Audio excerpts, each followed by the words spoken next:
All right, today we're going to unpack the incredible story of Reiki.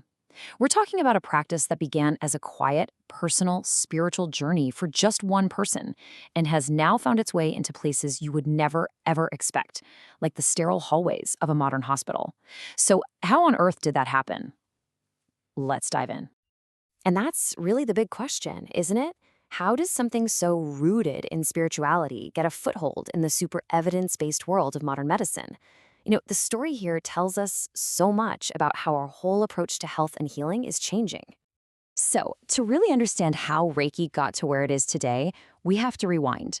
We're going all the way back to its very humble beginnings to see what it was first meant to be.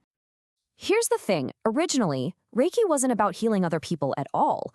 It was developed back in the early 20th century in Japan by Mikao Usui, and it was a path to self-improvement, a way to find enlightenment.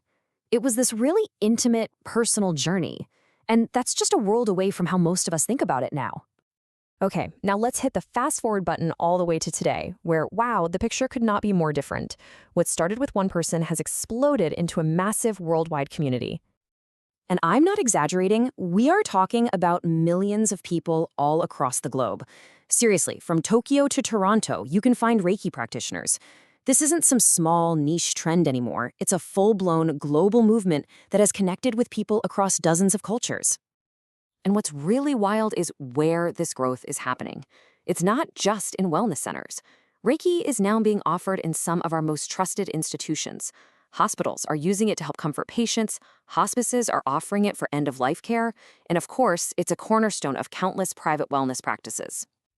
So, you have to wonder, how did Reiki make that incredible leap? And what role does it actually play in these super modern, often clinical settings? Let's break down how it's understood and used today. Okay, this is absolutely crucial. For Reiki to be accepted in medical settings, a really important distinction had to be made. It's known as a complementary therapy, and that word complementary is key. It means it's used alongside traditional medical care, not as a replacement. It's there to support a patient's well-being, maybe help with stress or pain while they're getting treatment.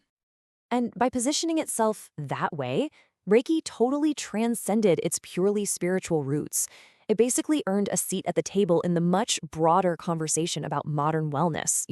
We're treating the whole person, mind, body, and spirit, is becoming more and more important. But its legacy is about so much more than just being a healing technique. For a lot of people, it taps into something way deeper.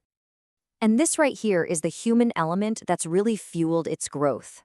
For those millions of practitioners, Reiki isn't just something they do, it's a community they belong to. It gives them this powerful sense of connection to a huge, compassionate network of people. So when you boil it all down, how did it grow so successfully?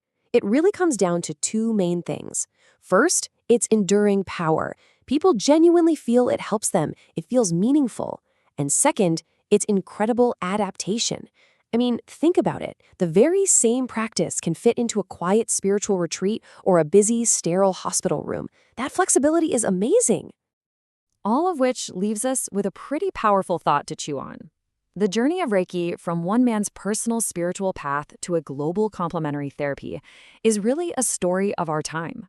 So, what does its incredible journey tell us about the future of healing itself and this evolving relationship between holistic wellness and traditional medicine? It's definitely a question worth thinking about. Thanks for watching.